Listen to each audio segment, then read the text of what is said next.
Hey, welcome to video 3. The first video we have an introduction to the project itself. Video 2 is a little clip of the beginning of the film that introduces some of the characters.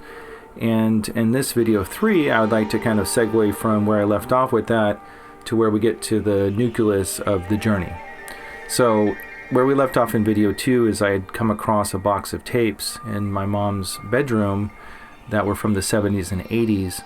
We had a family friend growing up who did this thing called channeling, where he would go into a deep state of meditation, leave his body, and a spirit guide or teacher would then speak through him, providing information that's helpful to our human condition.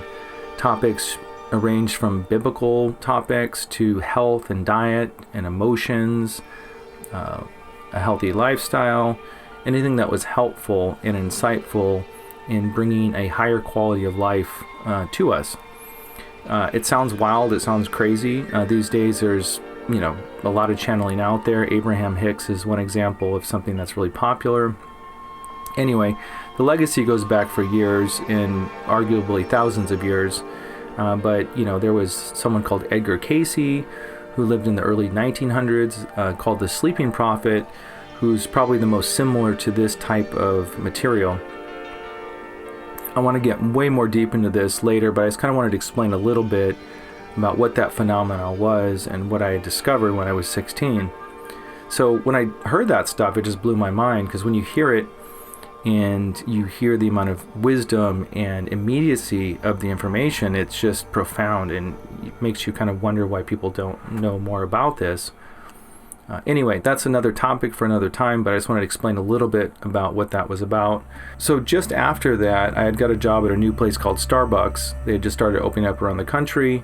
That allowed me to transfer to Santa Barbara eventually, where I met my future ex-wife, Rachel. We had a very fiery, passionate relationship, not always very healthy.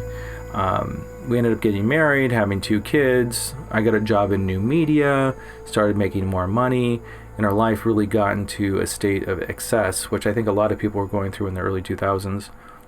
Houses, cars, jewelry, all the things. And ultimately, that kind of exploded and ended up getting divorced. Once I got divorced, I had to really look at what I was valuing. I'd gone through a series of relationships after that didn't work out all that well, and was really just disconnected from myself in a lot of ways.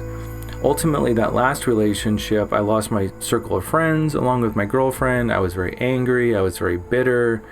I was kind of washed up, really, and had to kind of go through this multi-year process of self-examination, looking at my inner adversary, and having to really realign with my soul and my purpose.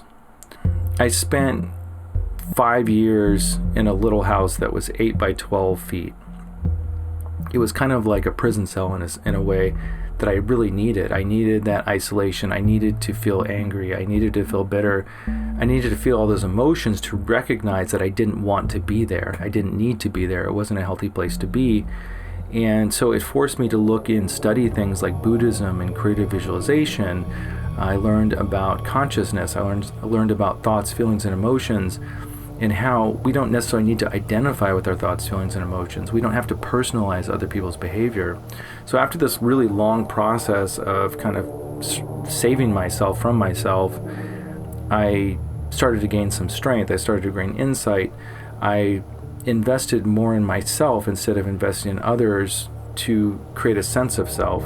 And all this may sound really simple to a lot of people who are already there, but I wasn't, and I think maybe there's some benefit for people who are going through this process by sharing this story.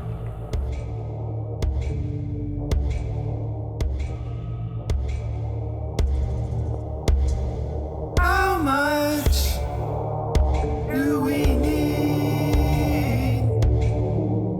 How much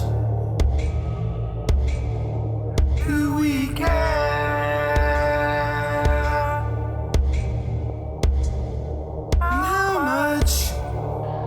Do we truly have to give from within? How much? Once I gained clarity, once I felt stronger, I had re-examined all my relationships, and I felt resolved. I felt like, now I understand what I went through. Now I understand what they were going through. And it really created a really great sense of peace. But to my surprise, when I would lay in bed at night, there would be these things that would nag me. There would be things that I couldn't resolve, stories I had really examined and looked at, but I really didn't have answers to. A lot of these revolved around personal experiences I had. I had a visitation. These are things that I'll talk about more in the film. I had these spiritual phenomena myself that I couldn't shake. I couldn't really ignore. Some of these involved other people being present. And then I thought about family stories. I had heard family stories about phenomena happening. I had heard about a community around that. And it all tied into this channeled material and this idea that there's spirit guides, that there's outer contact of beings that are looking out for our well-being. I'd seen this so much in my own life, and through these stories, I really wanted to examine that more. I didn't have answers or an explanation of really how all that worked or what was even really happening.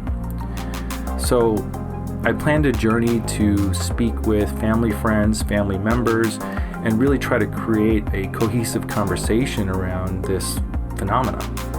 So I set out on my journey at the end of 2021. I went to Arizona, I went to Tulsa, Oklahoma, did a number of interviews throughout California, and I still have a few more left.